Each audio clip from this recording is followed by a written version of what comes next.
All right, y'all. So, to get into the next part now, as far as actually building the chords and the easy technique that I was telling you about, there is a chord progression, and for our purposes, we're going to call it a 2-5-1. For my members who are maybe a little more advanced or whatever, you guys will probably know the proper name, but for our purposes, we're going to call it a 2-5-1 progression. Now, this is a progression that's popular in jazz stuff, but it's also popular in R&B, some pop songs, and you can even use it for hip hop, although it might be a little bit too happy sounding for hip hop.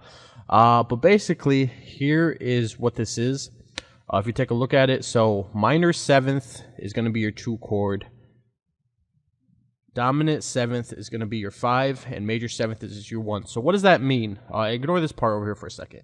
So basically, you're going to pick a scale, whatever scale you want. So what we're going to do is we're going to take a look at what is the second key in F major, okay?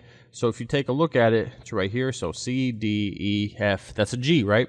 So I know for my first chord, I'm going to be using a G, and it's going to be a minor 7th chord. So I can look that up, G, minor 7th, and this is my first chord that I'm going to start the track with. Then I'm going to look at what my second note is, okay? And I already did this, and I'm just writing these in here because it's simpler than trying to memorize them. So the second one would be a C, and that's going to be the 5th note in my scale, and that's going to be always a dominant 7th chord. So this is my second chord. Actually, not this, but we have to select C. This is my second chord, so it's a C dominant 7th chord.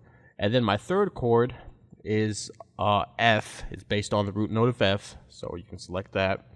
And it's always going to be a major 7th chord. Okay? And this is my third chord. Now you can do this for whatever little, key you want basically, and it's always going to work. So it's something that you don't have to think about, and you guys will see in the next step how it actually sounds. It will give you a nice full R&B sound, not too happy, not overly sad or anything like that. Just a nice R&B sound to build with. So let's jump in the next section and we'll actually get started on the beat.